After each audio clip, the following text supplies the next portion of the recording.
మా పుష్పమ్మ గారు మరి జల ప్రశాసనం గురించి ప్రమాణం అడిగారు. వీడియోలు విన్నారా? ప్రమాణం వచ్చిందా? వినలేదు ఆచార్య, వింటాను ఆచార్య. వినండి.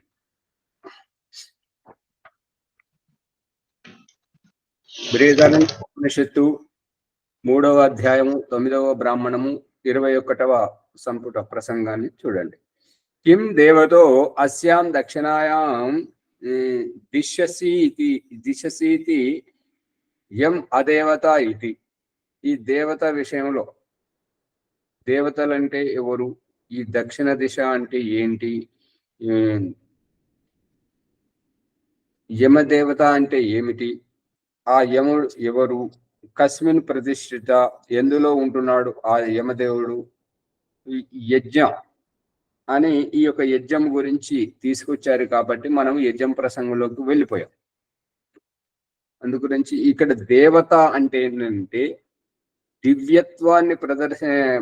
దివ్యత్వాన్ని ప్రసాదించేటువంటిదే దేవత. ఇప్పుడు దివ్యత్వం ఎక్కడ వస్తున్నది? దివ్యత్వం ఇప్పుడు దేవతా శబ్దాన్ని వ్యాఖ్యానిస్తున్నటువంటి పాణిని మహర్షి ఏమంటాడంటే దేవో వై విద్వాంస. దేవతలు ఎవరు అంటే విద్వాంసులు. మరి విద్వాంసుల్లో ఏమిటి దివ్యత్వం ఉన్నది అంటే మళ్ళీ దాన్ని వ్యాఖ్యానిస్తున్నది ఏంటంటే దేవో దానాద్వా ద్వీపనాద్వా. ఎవరైతే దానం చేస్తుంటారో వారే ద్వీపనం యశస్సుమంతులు కీర్తిమంతులు అవుతుంటారు. దేవుడు ఏం చేస్తున్నాడు మనకు అని అంటే మనకు ఈ యొక్క కర్మఫలానుసారంగా న్యాయ వ్యవస్థ చేస్తూ మనకు శరీర జన్మలను ఇస్తున్నాడు, ఈ యొక్క జ్ఞానాన్ని ఇస్తున్నాడు. ఇదేమో ఆధ్యాత్మికంగా. ఇక భౌతిక పరకంగా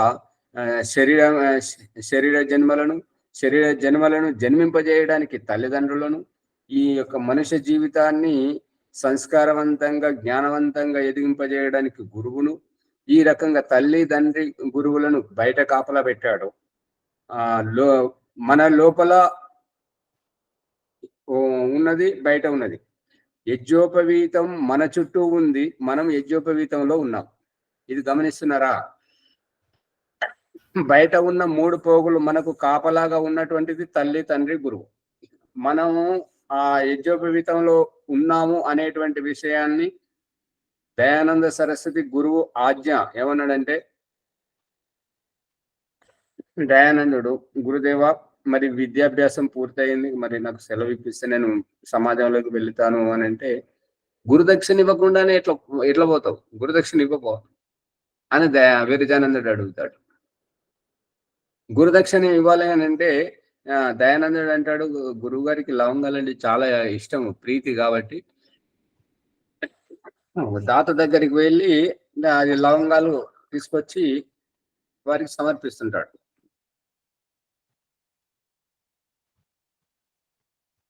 ఏమిటి దయానంద అంటే లవంగాల స్వామి అని అంటే, విరజానందుడు ఎంత నిరాశ పడతాడంటే, ఇన్ని రోజులు నువ్వు నా నుండి గ్రహించింది నేను ఈ భౌతిక ద్రవ్యాన్ని దక్షిణగా తీసుకుంటానని భావించావా? నాకు ఈ భౌతిక ద్రవ్యం అక్కర్లేదు. ఈ దేశం చాలా క్లిష్ట పరిస్థితుల్లో ఉన్నది, అజ్ఞానగ్రస్తమై ఉన్నది, చాలా ఇబ్బందులు పడుతున్నది. కాబట్టి ఈ దేశాన్ని ఉద్ధరించడానికి నీ జీవితం నాకు కావాలి. ఇవ్వగలవా? జీవితం నాకు కావాలి అని అంటే నీవు సమాజంలోకి వెళ్ళి పని చేస్తున్నప్పుడు ఎక్కడైనా అవరోధాలు వచ్చినప్పుడు నాకేం పట్టింది అని చెప్పేసి నువ్వు సమాజ కళ్యాణాన్ని విడిచిపెట్టి నీ వ్యక్తిగత స్వార్థం గురించి నువ్వు వెనుకకు తగ్గకూడదు. మాట ఇవ్వగలవా అనేటువంటి అభిప్రాయంతో విరజానందుడు అడుగుతాడు. అప్పుడు దయానందుడు అంటాడు, తథాస్తు. ఆ రకంగా మాట ఇచ్చినటువంటి దయానందుడు ఎంతమంది విషయం పెట్టి ఎన్ని రకాలుగా చేసినా కూడా ఎప్పుడు వెనుకకు తగ్గలేదు, ముందుకే వెళ్ళాడు. ఇది గురువు గారి ఆజ్ఞ శిష్యునిలో పనిచేస్తున్నటువంటిది. ఇక రాముడు పితృవాక్య పరిపాలకుడు. నాన్న మాటిచ్చాడు కాబట్టి ఒక రాజుకు మాట తప్పడం సరైంది కాదు. అది భార్యనే కావచ్చు, ప్రజలే కావచ్చు, ఎవరికైనా కావచ్చు, మాట మీద నిలబడాలి. అందుకని తండ్రి మాటను నేను నెరవేరుస్తాను అనేటువంటిది దాని గురించి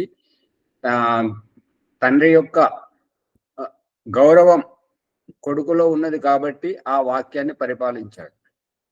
ఇక తల్లి యొక్క ఆజ్ఞను శిరస వహించినటువంటిది రామదాసు గారు, మళ్ళీ వేరే వాళ్ళు రాజ్య పరిపాలన చేస్తున్నప్పుడు వారు వెళ్ళి శివాజీ గారు ఆమోద ప్రమోదంలో పడి రాజ్య పరిపాలన పట్ల ఈ కొంచెం నిర్లక్ష్యం వహిస్తున్నారు అని చెప్పేసి రామదాసు గారికి చెప్పగానే రామదాసు గారు వచ్చి జీజాబాయికి చెప్తుంటే, జీజాబాయి మరి ఎట్లా చేయాలి గురువు గారు అంటే, నువ్వు అనారోగ్యంగా ఉన్నానని చెప్పేసి పడుకోమ్మా, పడుకుంటే మరి రాజవైద్యుడు వస్తాడు, రాజవైద్యుని చేత నేను చెప్పిస్తాను. రాజవైద్యుడు ఏం చెప్తాడంటే, ఈ అమ్మగారి ఆరోగ్యం మంచిగా కుదుట పడాలి అని అంటే పులి పాలు తీసుకురావాలి. గుర్తుందా? మర్చిపోయారా? బ్రతికున్నటువంటి పులి పాలు తీసుకురావాలి. పులి పాలు తీసుకురావాలంటే ఎవరినో చంపి తీసుకురావడం అదంటే అది చేయొచ్చు, కానీ పులి దగ్గరికి పోవాలంటే అది దాడి చేస్తుంటది కదా, దాని దగ్గరికి ఎట్లా పోవాలనేటువంటిది. అందు గురించి ఎంతో సావధానంగా చాకచక్యంగా దాని దగ్గరికి వెళ్ళి దాన్ని ప్రేమగా చేసి ఉద్యోగించి చేసుకుంటూ పులిపాలు తీసుకొస్తుంటాడు. అప్పుడు రామదాస్ గారు చెప్తారంటే, ఈ పులి పాలు కాదు నాయన నువ్వు తీసుకురావాల్సింది, నువ్వు పులిలాగా ఉండాల్సినటువంటి వాడి పిల్లిలాగా అయిపోతున్నావు, రాజ్య పరిపాలనలో నిర్లక్ష్యం వహిస్తున్నావు. అమ్మగారి ఆరోగ్యమే, అమ్మగారు బ్రతకాలి అని అంటే నీవు మళ్ళీ సింహం వలె, ఈ పులి వలె ఉండి ఇక రాజ్య పరిపాలన చెయ్యాలి అని శివాజీకి బాధ్యత చెప్పగానే ఇక అది శిరస వహిస్తాడు అనమాట. జవదాటకుండా ఉంటాడు. తల్లి, తండ్రి, గురువు ఈ యొక్క ఆజ్ఞ మన లోపల నుండి మనల్ని ప్రేరేపిస్తుంది. ఇప్పుడు మామూలు తల్లి చెప్తుంటది కదా, పిల్లలు బడికి పోతుంటే జాగ్రత్త జాగ్రత్త, చూసుకుంటూ రోడ్డు దాటండి, మళ్ళీ తొందరగా నేరుగా ఇంటికి వచ్చేసేయండి అని అన్ని జాగ్రత్తలు చెప్తారా లేదా? అక్కడ ఏదైనా తప్పు జరుగుతున్నప్పుడు అమ్మో నాన్న కొడతాడు, అమ్మ కోప్పడుతుంది. ఈ భయం ఏంటి? పుష్పమ్మ గారు అర్థమవుతుందా? ప్రభాకర్ గారు ఈ భయం ఏంటిది? అమ్మో మా ఆలస్యం అయితే మా వారు కోప్పడతారు, ఇంటికి వెళ్ళాలి. ఈ ఇంటికి వెళ్ళాలి ఏంటి అంటే వారి యొక్క ఆజ్ఞ మనల్ని సక్రియపరుస్తుందా లేదా? ఈ లోపల సక్రియపరిచేటువంటి ఆ భావజాలం మనం యజ్ఞోపవీతం లోపల ఉండడం. ఇక బయట మన శరీరం మీద ధరించేటువంటిది శారీరకంగా తల్లి, తండ్రి, గురువును కంచెలాగా మన చుట్టూ భగవంతుడు ఏర్పాటు చేయడం. ఇక మనకు ఏం కావాలనేటువంటి ఆహారం కల్తీ లేకుండా ఉండడానికి అమ్మ ఎదలోనే కమ్మని స్తన్యపానాన్ని మనకు సేవింపజేస్తున్నాడు. మళ్ళీ మనకు ఈ యొక్క గాలినికి ఊపిరి పోస్తున్నాడు. అన్ని సూర్యరశ్మితోటి ఈ యొక్క పంటలు పండిస్తూ అన్ని రకాలుగా మనకి ఇస్తూనే ఉన్నాడు. కాబట్టి ఏ రకమైతే దేవుడు ఇస్తున్నాడో అదే రకంగా ఈ యజ్ఞం చేసేటువంటి యజమానుడు సైతం విశ్వే దేవాహ యజమానశ్చ సీదత, ఇక్కడి నుంచి మొదలుకొని, ప్రభాకర్ గారు మైక్ బంద్ చేయండి, ఇక్కడి నుంచి మొదలుకొని యజ్ఞం ప్రారంభం నుంచి యజ్ఞం అయ్యే వరకు ఇవ్వడమే ఉంటది. ఆ రకంగా దేవత అవుతున్నాడు, మనిషి దేవుడు అవుతున్నాడు. దివ్యత్వం వస్తుంది. దివ్యత్వం వస్తున్నది మనిషికి చూపిస్తున్నాడు. ఎట్లా దివ్యత్వం వస్తున్నది అంటే, సమిధను పట్టుకున్నప్పుడు ఆ సమిధను అగ్నిలో ఆధారం వేయగానే అగ్ని సంయోగంలో సమిధ అగ్నిగా మారుతుండడం, సామగ్రి అగ్నిగా మారుతుండడం, అగ్ని దానిని మంటను మండిస్తూ ఉండడం, అక్కడ పరివర్తనం జరుగుతుంది, దివ్యత్వం అక్కడ వస్తుంది. కాబట్టి విద్వాంసుల సాంగత్యంలో, అగ్నిహోత్ర సాంగత్యంలో, ఈ యొక్క పేదవాళ్ళ సాంగత్యంలో, ఈ యొక్క వేద మంత్రాలు, వేద పఠనం యొక్క సాంగత్యంలో యజమానుడు ఆ దివ్యత్వాన్ని పొందుతాడు. సామాన్యుడు గ్రహించేది నీ వల్ల నాకేం ప్రయోజనం అంటే, ఆ సామాన్యుడికి అన్నదానము అవి చేస్తూ ఉంటాడు, వస్త్రదానం చేస్తుంటాడు, పశువులకు పశుగ్రాసం ఇస్తుంటాడు, గోశాలకు దానం చేస్తుంటాడు. దానం చేయడం ద్వారా పొగడబడుతుంటాడు. దివ్యత్వం వస్తుందా లేదా? అందరు గుర్తుంచుకుంటున్నారా లేదా? ఇప్పుడు వచ్చేటప్పుడు ఏమీ తెలియకుండా ఆతృతతో వస్తుంటారు. కానీ తిరిగి వెళ్ళేటప్పుడు మాత్రం ఇక్కడ అగ్నిహోత్రం దగ్గర కూర్చుండే విధి విధానం నుంచి మొదలుకొని చేసేటువంటి వైవిధ్యాన్ని చూస్తూ అక్కడ ఉన్నటువంటి పదార్థాలు, అక్కడ చదివేటువంటి వేద మంత్రాలు, విద్వాంసులు ఇచ్చేటువంటి ప్రవచనం గురించి, యజమానుని యొక్క దాన ప్రవృత్తి గురించి, మళ్ళీ నమ్రత శిష్టత భావంతో అందరికి బొదిగి నమస్కారం చేసే వైవిధ్యాల గురించి, ఏ ఏ దిశ నుంచి ఎవరెవరు వచ్చారో ఆయా దిశలలో పొగుడుకుంటూ పోతుంటారు, కీర్తించుకుంటూ పోతుంటారు. ఇది దివ్యత్వం. కనబడుతుందా? ఓం ప్రకాష్ చెప్పుడు మాటలు వింటున్నారా? కనబడుతుంది కదా ఆచార్య. కనబడుతుంది ఆచార్య. అందుకని ఈ రకంగా దేవత అవుతుంటాడు, మనిషి దేవత అవుతుంటాడు, దివ్యత్వం వస్తుంటాడు. ఈ యొక్క అగ్నిహోత్రం మినహా ఇది ఎక్కడ లేదు. ఈ పౌరాణికంలోనైతే అక్కడికి పోయి లోపలికి పోయి లోపల ధనవంతులు అడుక్కుంటున్నారు, గుడి బయట పేదవారు అడుక్కుంటారు. గుడి లోపల ధనవంతులు అడుక్కుంటున్నారు, గుడి బయట పేదవారు అడుక్కుంటారు. కానీ ఇక్కడ అగ్నిహోత్రం దగ్గర ఇవ్వడమే దాత. ఏ రకమైతే భగవంతుడు మనకి ఇచ్చాడో మనం ఇతరులకు ఇవ్వడం. ఇవాళ శ్యామలయ్య గారు కూడా అదే చెప్తున్నారు. మనం ఇంకొకరికి అర్థం చేసుకుని పరోపకారం చేయడం, ఇంకొకరికి మనం సహకారం చేస్తుంటే అనేటువంటి ప్రసంగాన్ని తీసుకొచ్చారు. మనం ఇతరుల కోసం ఉన్నట్టయితే మన కోసం ఇంకెంతో మంది ఉంటుంటారు. భగవంతుడు మన జీవితాన్ని ఈ తల్లిదండ్రుల చేతిలో పెట్టాడు. తల్లిదండ్రి మన కోసం చేస్తుంటే మనం మన పిల్లల గురించి చేస్తుంటాం, మళ్ళీ తల్లిదండ్రి గురించి చేస్తుంటాం, గురువు గురించి చేస్తుంటాం. అందు గురించి ఒకరికొకరు ఇది గొలుసు సిస్టమ్ అన్నట్టుగా. పరోపకారం ఇతరుల గురించి. మన జీవితమే ఇతరుల మీద ఆధారపడి ఉంది. ప్రకృతి మీద, పంచమహాభూతాల మీద, మరి తల్లిదండ్రులు, ఆత్మీయుల మీద. ఎవరైనా తల్లి, తండ్రి, ఆత్మీయులు, పంచమహాభూతాలు లేకుండా బ్రతుకుతున్నటువంటి ఏదైనా జీవిని చూసారా? చూడలేదా? ప్రభాకర్ గారు, ఇతరుల మీద ఆధారపడే చేసి భగవంతుడు బ్రతికిస్తున్నాడు కాబట్టి మన ముందటి వాళ్ళ ఉపకారం ఎట్లయితే తీసుకుంటున్నామో మన తర్వాత వచ్చే వారికి కూడా మనం ఆ ఉపకారం అందించాలి. అటు నుండి తీసుకోవాలి, ఇటు నుండి అందియాలి. యజ్ఞం అర్థమవుతుందా? అర్థమవుతుందో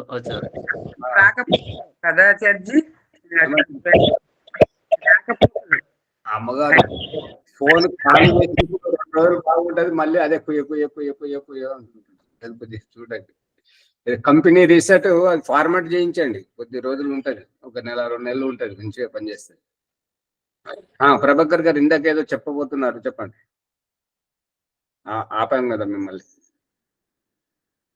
ఉపకారము అదే చేయడం అనేది తప్పనిసరిగా జరుగుతుందని. అదే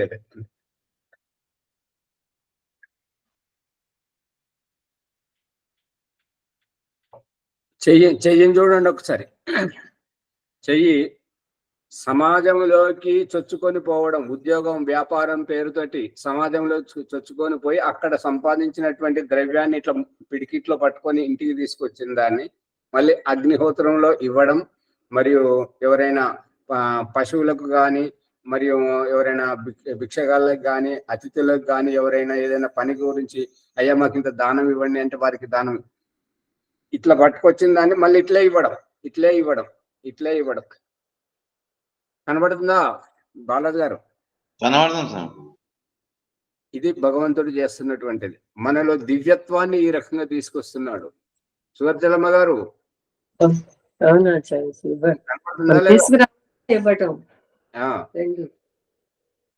ఇంకా ఇక్కడ ఇంకొక దివ్యత్వం కనబడుతుంది.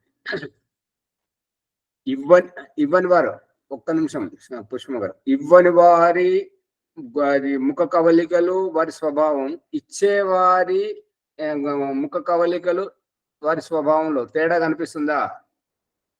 ఇచ్చేవారు నమ్రతగా సహజంగా కనిపిస్తారు. ఇవ్వని వారు బిగుసుకుపోతున్నట్టుగా దొంగ చూపులతో చూస్తున్నారు. ఇవి దగ్గరకు వస్తున్నారంటే ఏమన్నా అడగగలరా అని చెప్పేసి తప్పించుకొని పోవడానికి ఆనందంగా సంతోషంగా ఉండగలుగుతారు. ఇచ్చినవారు ఇప్పుడు కన్నటువంటి తల్లి తండ్రిని చూడండి, సంతానం కానటువంటి వారిని చూడండి. దేవుడు చూపిస్తున్నది రెండు చూపిస్తున్నాడు. ఒదిగిన వ్యక్తిత్వం ఎక్కడ, వికసించిన వ్యక్తిత్వం ఎక్కడ?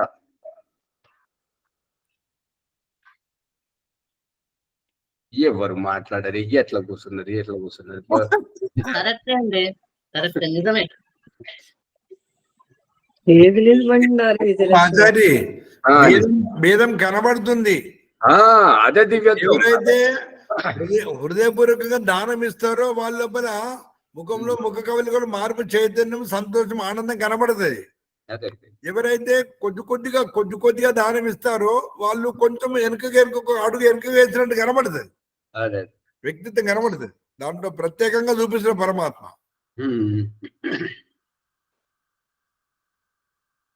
ఇక్కడ మొన్న గద్వాలకు గద్వాలకు వెళితే మా తోటి బాలరాజు గారు టీచర్ అతను వచ్చాడు, మరి ఈ బాలరాజు గారు వచ్చారు, శ్యామలయ్య గారు వచ్చారు. వాళ్ళు ఒక సందేశం చెప్తున్నారు. అక్కడ ఏంటంటే వారు నళిని గారు పుస్తకాలు ప్రింట్ చేసి అక్కడ ఉన్నాయి తీసుకోండి అనగానే అక్కడికి వెళ్ళగానే డబ్బులు ఇస్తేనే ఇస్తామని వాళ్ళు అంటున్నారు. ఓంప్రకాష్ అడిగాడు, ఏమి ఇచ్చారట పుస్తకాలు అంటే డబ్బులు ఇవ్వాల్సి వచ్చిందని. ఎందుకు ఇచ్చారు అంటే వాళ్ళు అపరిచితులు కాబట్టి మనం పరిచయం లేదు కాబట్టి తీసుకున్నారు. పరిచయం ఉన్న వారికి అయితే ఇస్తుంటారు. అంటే ఇక్కడ పర ఉపకారం చేయాలి అని అన్నప్పుడు అక్కడ స్వార్థం నిహితంగా ఉన్నప్పుడు ఏంటంటే డబ్బు పెట్టారు అని అంటే అక్కడ ఏంటంటే దాన్ని వినియోగిస్తున్నారు. అందరిలోకి పుస్తకాలు ముద్రణ తీసుకురావాలంటే ఉపకారంగా ఉంటుంటారు. మన డబ్బులు తీసుకున్నారు అని అన్నది వాళ్ళు గ్రహించింది ఏంటంటే మనం పరిచయం లేము కదా. పరిచయం ఉండడం లేకపోవడం అక్కడ ఏంటంటే ఆ వస్తువు ఎక్కువ మందికి అందాలి అని అంటే ఒకరి దగ్గరికి వెళ్ళి ఎక్కడికి వెళ్ళి వస్తుంటది. భగవంతుడు చూపిస్తున్నటువంటిది ఏంటంటే బావి నీళ్ళ ట్యాంకు బావిలో తేడా ఏంటి చెప్పండి? నీళ్ళ ట్యాంక్ అయితే నింపుకున్న వరకే ఉంటుంది. నీళ్ళ ట్యాంక్ మనం నింపాలి, అవును, అది పూరించుకుంటూ మనకు అందిస్తుంది. ఆచార్య ఇంకొక రహస్యము, నీళ్ళ ట్యాంకులో నీళ్ళు ఉన్నంత వరకే అది ఇస్తుంది, కానీ బావి మాత్రము పరమాత్మ 24 గంటలు నీళ్లు ఊరుతూనే ఉంటాయి కదా, నిరంతరంగా దానం చేస్తుంది. అదే స్వామి, అదే ఇక్కడ చెప్పబడుతుంది. ఇక్కడ వీరు ధ్యానం గురించి ప్రస్తావన వచ్చినప్పుడు మా ఈ ఓం ప్రకాష్ చేయించేటువంటి ఈ పద్ధతి లోపల ఏంటంటే బావి లాంటిది మనకు స్ఫురించాలి. ఇక ఈ యొక్క యోగా ప్రశిక్షకులు వాళ్ళు నేర్పించేది ఏంటంటే వాళ్ళు చెప్పిందే, వాళ్ళు ఏమంటారంటే ఇప్పుడుగా మీ ఇష్ట దేవుణ్ణి తలుచుకోండి, విషయాన్ని అందిస్తున్నారు. వాళ్ళని చెప్పింది మాత్రమే తూచా తప్పకుండా నటించేటువంటిది ట్యాంకును మనం నింపుకోవడం. ఇక మనకు స్వతహాగా స్ఫురింపజేసింది ఇప్పుడు 4:30 నుంచి 5 గంటల వరకు ఈ అరగంట ఏదైతే చేస్తున్నారో నేను నువ్వు ప్రకృతి అనేటివి మీరు విశ్లేషణ ఏదైతే చేస్తున్నారో అది బావి లాంటిది, మనకు స్ఫురించాలి. అది నిజమైనటువంటి ధ్యానం. కొద్ది తీస్తున్న కొద్ది వస్తున్నట్టు స్వయంగా ఆలోచనలు పెంచుకోవడం ఆచార్య. ఇక మనం ఎక్కడికి పోయినాక మనకు అది ఢోకా లేదన్నమాట. ఇక మనం మోసపోయేది ఏముండదు. ఎవరు మనల్ని మాటల్లోకి మభ్య పెట్టడానికి వీళ్ళే. అదే ఒకరు చెప్పిన మాటల్లోనే తూచా తప్పకుండా వారు తోకబట్టుకొని పోవాలంటే మాత్రం అది వారు చెప్పిన మాటలు ఉన్నంత వరకే మనం వాటిని అనుసరిస్తాం. ఆ తర్వాత మనకు దారి లేదు. ఇది జిడ్డు కృష్ణమూర్తి గారి సందేశం. జిడ్డు కృష్ణమూర్తి గారు ఏమంటారంటే నువ్వు ఒకరిని తోకబట్టుకొని ఎందుకు పోతావు? గురువు ఎందుకు నీకు అవసరం? నీకు నీవే కళ్ళు తెరువు అని అంటే అది సాధ్యం కాదు. నీకు నీవే కళ్ళు తెరవాలి అని అంటే ఇప్పుడు ఎట్లా తెలుస్తుంది? ప్రతి వస్తువు ఆ వస్తువు యొక్క స్వరూపాన్ని చూపిస్తూ, ఇప్పుడు తల్లిదండ్రితోటి మన తండ్రిని పరిచయం చేయడానికి తల్లి ఎంత అవస్థపడుతుంటదంటే అదిగో నాన్న ఆ వ్యక్తి వస్తున్నప్పుడు ఆ వ్యక్తిని చూపిస్తూ నాన్నే ఆ వ్యక్తిని కళ్ళకు చూపిస్తుంటది, బుద్ధికి హిప్నోటిజం చేస్తుంటది అనమాట. నాన్న నాన్న నాన్న అంటే ఈ శిశువుకు ఆ వ్యక్తి యొక్క చిత్రం, ఈ మాట, ఆ చిత్రం కనబడ్డప్పుడు ఈ మాట మనసులో కూర్చొని పోగానే ఇక తనకు తెలివి వచ్చిన తర్వాత కనబడగానే నాన్న. అప్పటి వరకు ఎంతో కష్టపడితే గానీ ఆ పదాన్ని నేర్చుకొని గుర్తించడం. ఓకే. పట్టుకుంటున్నారా లేదా?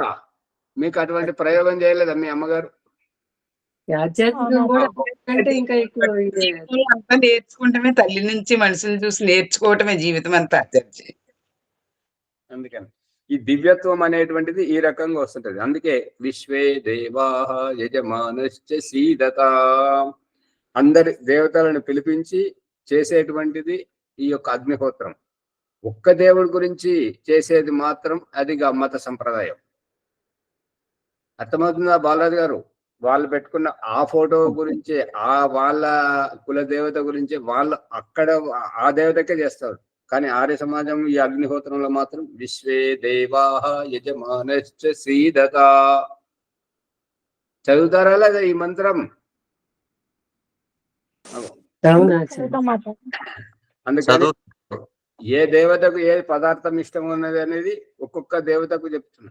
చేసి నిలబడండి, ఈ దేవతకు కర్పూరం వెలిగించండి, ఈ దేవతకు ఒక్కొక్క సమిధ నేతిలో ముంచి పెట్టండి, ఈ దేవతకు నెయ్యి వేయండి, ఈ దేవతకు జలప్రసేచనం చేయండి, ఈ దేవతకు హోమద్రవ్యం వేయండి, ఈ దేవతకు తీపి పదార్థం వేయండి. భాగ్యలక్ష్మమ్మ గారు అర్థమవుతుందా లేదా? అగ్నిహోత్రం శ్యామలయ్య గారు అర్థమైతుంది ఆచార్యజీ. అందుకని ఈ విశ్వే దేవాః యజమానస్య సీత, ఎవరికి ఏ దేవతలకు ఏది కావాలనేది అది ఇచ్చిన తర్వాత చివరికి మళ్ళీ విద్వాంసునికి సాష్టాంగ నమస్కారం చేసి ఆశీర్వాదం తీసుకోవడం. ఇక బయట వాళ్లకు అన్నదానం, వస్త్రదానం ఎంత వీలైతే అంత ఇవ్వడమే. ఈ రకంగా దివ్యత్వం వస్తుంటది అంటే. ఆ ఇతర మతస్థులనేమో అడుక్కోవడం ఉంటది, కానీ ఇక్కడ ఇవ్వడం ఉంటుంది. ఇచ్చేవాళ్ళు గొప్ప వాళ్ళ, తీసుకునే వాళ్ళు గొప్ప వాళ్ళ? ఇచ్చేవాళ్లే గొప్పవాళ్ళు. అజ్ఞాదానం నుండి జల ప్రశేషణ వరకు అర్థమైతే ఇక జీవితమే అది ఆచార్యజీ. దాంట్లో సరైన ఆలోచన లేకపోవటమే ఇన్ని రకాలుగా విద్వాంసుల మార్పులు అని అంటే దాన్ని గ్రహించలేకపోవటమే. కానీ మీరు గ్రహించి మమ్మల్ని గ్రహించినట్టు చేయటం అనేటువంటి మాత్రం నాకెందుకు 4-5 రోజుల నుండి అచ్చగా చాలా గొప్పతనం అనిపిస్తుంది అన్నమాట. ఇది భగవంతుని అనుగ్రహం. భగవంతుడి అనుగ్రహం ఉండబట్టేనండి అది. సరైన మంత్రం అందరం చదివినా ఒకే ఆలోచన రావటం, సరైన నిర్దేశం రావటం అనేది అది భగవంతుని అనుగ్రహం. ఆ ఏలు పట్టుకుని నడవటం అని ఆచార్య గారు చూపిస్తారు కదా, ఆ రుచి ఎక్కువగా ఉంటది అనమాట. ఆ శ్యామల గారు రుచి అంటారు, ఆయన్ని అనుభవించటంలో రుచి ఉంటది. ఆ పాట పట్టుకోవాలి అనేటటువంటిది ముందు విషయం అర్థమైతే కదండి పట్టుకునేది. అర్థమయ్యేదాకా అనమాట అది. ఏం పట్టుకోవడం చాలా అమ్మ వరలక్ష్మమ్మ గారు ఫోన్ అందరిని ఇబ్బంది పెడతారు. అది మబ్బుగా ఉండే ఆచార్జీ. అయితే ఇంకా సమయం అయిపోయింది కాబట్టి ఈ ప్రసంగాన్ని ఆపేద్దాం. 21వ ప్రసంగం నడుస్తుంది, రేపు అది పూర్తి అవుతుంటుంది. యజ్ఞం మానవుల నుంచి దేవతలను చేస్తుంటది, సామాన్యత్వం నుంచి దివ్యత్వం ప్రసాదిస్తుంటది. అందుకని యజ్ఞం చాలా గొప్పది. యజ్ఞము మనం చూసింది ఇంకా చాలా ఒక మాత్రమే, అది చూడాల్సింది ఇంకా చాలా ఉంది, అన్ని కోణాల్లో చూడాల్సింది. ఇప్పుడు కేవలం మనం అజ్ఞాదానం, అగ్ని ప్రజ్వలనం, సమిధాదానం, జల ప్రశిష్టనం వరకే చూసాం. ఇంకా ముందుకు ఆధారవాద్య భాగావతి, ప్రాతకాల మంత్రాలు, వ్యాకృతి మంత్రాలు, అవన్నీ ఇంకా తెలుసుకోవాల్సి ఉంది. కాబట్టి అవకాశం వచ్చినప్పుడు తెలుసుకుందాం. నమస్తే. ముని గారు ముందుకు తీసుకెళ్ళండి. మన ఈ 3 రోజుల ప్రశిక్షణ భగవంతుడి దేవుల చరిత్ర పుట్టలోకి రావాలి ఆచార్యజీ. చాలా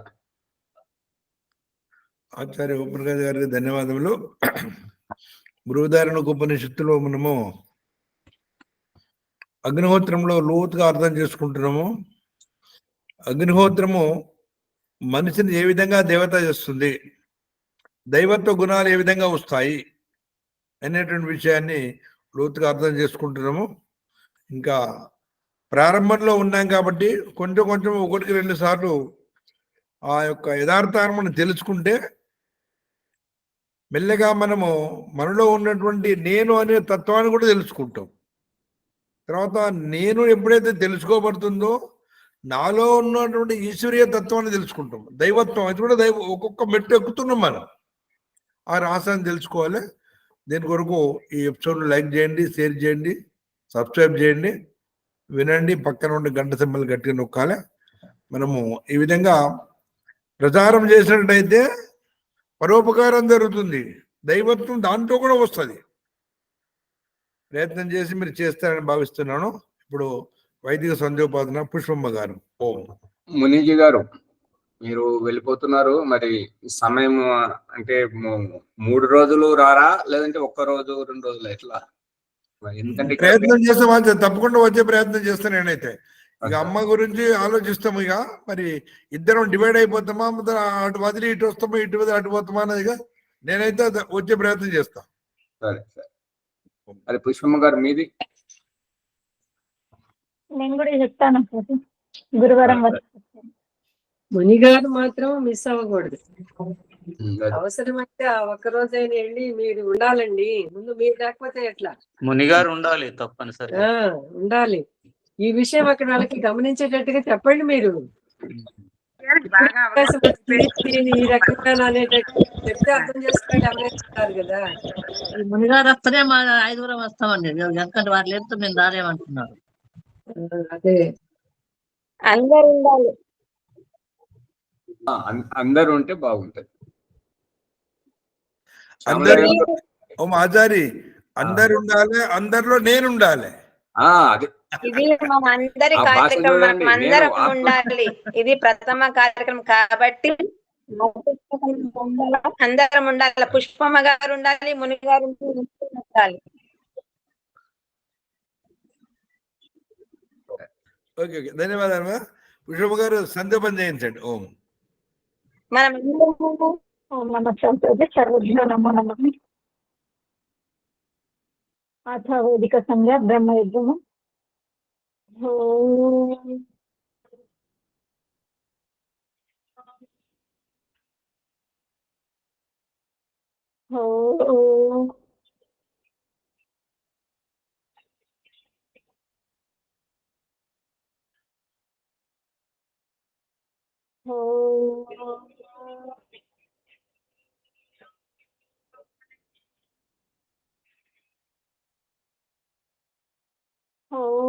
అమృతోపస్కరణమసి స్వాహా.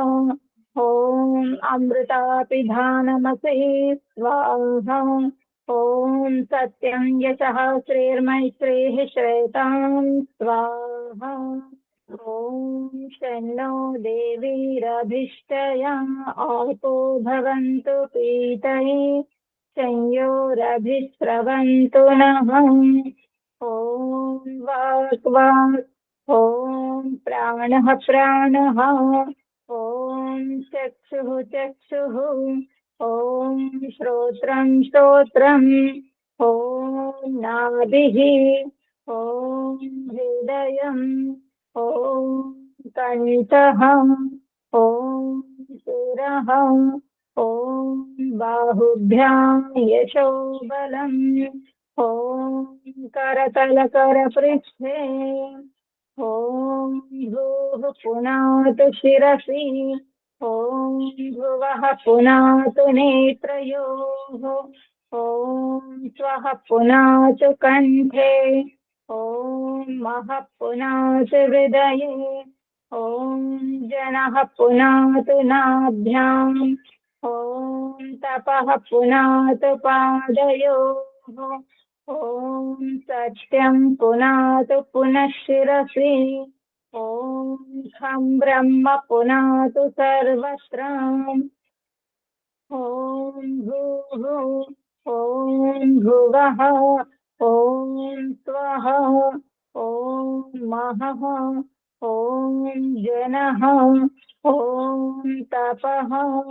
ఓం సత్యం. ఓం ఋతం చ సత్యం చాభిర్ధా తపసోऽధ్యజాయత. ततो रात्रजायत ततः समुद्रो अर्णवः समुद्रादर्णवादधिः संवत्सरो अजायत अहोरात्राणि विदधद्विश्वस्य मिषतो वसि सूर्याचन्द्रमसौ धाता यथा पूर्वमकल्पयत् दिवं च पृथिवीं चान्तरिक्षमथो स्वः ॐ शन्नो देवीरभिष्टया आपो भवन्तु पीतये संयोरभिस्रवन्तु नः ॐ प्राचीदिगग्निरधिपतिरसितो रक्षितादित्या इषवः तेभ्यो नमोऽधिपतिभ्यो नमो रक्षितृभ्यो नम इषुभ्यो नम एभ्यो अस्तु योऽस्मान् वेश्रियं वयं विस्मः संवोजम्भे दद्मः दक्षिणादिगिन्द्रोऽधिपतिस्थिरस्थिराजीरक्षिता पितर इषवः तेभ्यो नमोऽधिपतिभ्यो नमो रक्षितृभ्यो नम इषुभ्यो नम एभ्यो अस्तु योऽस्मान् वेश्रियं वयं विस्मः संवोजम्भे दद्मः प्रतीतिदिग्वरुणोऽधिपतिः प्रिदासूरक्षितान्नमिषवः तेभ्यो नमोऽधिपतिभ्यो नमो रक्षितृभ्यो नम इषुभ्यो नम एभ्यो अस्तु योऽस्मान् वेश्रियं वयं विस्मः संवोजम्भे दद्मः उदीचीरिक्सोमोऽधिपतिः स्वजो रक्षिता शनिरिषवः तेभ्यो नमोऽधिपतिभ्यो नमो रक्षितृभ्यो नम इषुभ्यो नम एभ्यो अस्तु योऽस्मान् वेश्रियं वयं विस्मः संवोजम्भे दद्मः ध्रुवादिग्विष्णुरधिपतिः कल्मासग्रीवो रक्षिता वीरुधैषवः तेभ्यो नमोऽधिपतिभ्यो नमो रक्षितृभ्यो नम इषुभ्यो नम एभ्यो अस्तु योऽस्मान् वेश्रियं वयं विस्मः संवोजम्भे दद्मः ऊर्ध्वादिग्बृहस्पतिरधिपतिः स्वित्रो रक्षिता वर्षमिषवः तेभ्यो नमोऽधिपतिभ्यो नमो रक्षितृभ्यो नम इषुभ्यो नम एभ्यो अस्तु योऽस्मान् वेश्रियं वयं विस्मः संवोजम्भे दद्मः जातवेदसेषु नवामसो ममरातीयतो निदहाति वेदः सनः पर्षदते दुर्गाणि विश्वानावेव सिन्धुं दुरितात्यग्निः चित्रं देवानामुदगादनीकं चक्षुर्मित्रस्य वरुणस्याग्नेः आप्राद्या वा पृथिवी अन्तरिक्षं सूर्य आत्मा जगतस्तस्पृशश्च ॐ उदुत्यं जातवेदसं देवं वहन्ति केतवः दृशे विश्वाय सूर्यम् उद्वयं तमसस्परिष्वः पश्यन्तवुत्तरम् देवं देवत्रा सूर्यमगन्मज्योतिरुत्तमम् तच्चक्षुर्देवहितं पुरस्तात् शुक्रमुच्चरत् पश्येम शरदः शतं जीवेम शरदः शतं शृणुयाम शरदः शतं प्रब्रवाम शरदः शतम् अदीनाहस्याम शरदः शतं भूयश्च शरदः शतात् ॐ शन्नो देवीरभिष्टया आपो भवन्तु पीतये संयोरभिस्रवन्तु नः ॐ भूर्भुवः स्वः तत्सवितुर्वरेण्यं भर्गो देवस्य धीमहि धियो यो नः प्रचोदयात्। हे रक्षक सच्चिदानंद स्वरूप జగదుత్పాదక దేవ మీ దివ్యం వరేణ్యమునైన శుద్ధ విజ్ఞాన స్వరూపమును మేము నిత్యం మా హృదయమున ధ్యానించుము. మాకు సద్బుద్ధినిచ్చి సత్కర్మములు చేయునట్లు మా బుద్ధులను ప్రేరేపింపము. సమర్పణ భావంతో వేడుకోవడం. ఓ పరమేశ్వర దయానిధి, మీ కృప వల్ల జపోపాసనాది కర్మములను చేస్తున్నా మేము ధర్మ అర్థ కామ మరియు మోక్షముల సిద్ధిని సత్వరముగా ప్రాప్తించుకుందుముగాక. ఓం నమః శంభవాయ చ మయో భవాయ చ నమః శంకరాయ చ మయస్కరాయ చ నమః శివాయ చ శివతరాయ చ. ఓం శన్నో దేవీరభిష్టయా ఆపో భవంతు పీతయే సంయోరభిస్రవంతు నః. ఓం ఇది వేదిక సంఘ బ్రహ్మయుద్ధము. ఓం నమస్కారం. చెప్పండి. అత శాంతి పాఠ. ఓం దేవ శాంతి అంతరిక్షం శాంతి పృథివీ శాంతి ఆపః శాంతి ఓషధయః శాంతి వనస్పతయః శాంతి విశ్వే దేవాః శాంతి బ్రహ్మ శాంతి సర్వం శాంతి శాంతిరేవ శాంతి సామా శాంతిరేధి. ఓం శాంతి శాంతి శాంతి. ఓం నమస్కారం. సర్వేభ్యో నమో నమః. అందరు ఈ వీడియోని లైక్ చేసి షేర్ చేయండి, సబ్స్క్రైబ్ చేసుకోండి. యజ్ఞం గురించి చాలా వివరంగా చెప్తున్నారు ఆచార్య గారు. ధన్యవాదాలు ఆచార్య. ఆచార్య ఒకటి గురించింది నాకు ఏంటంటే, పూజ చేస్తే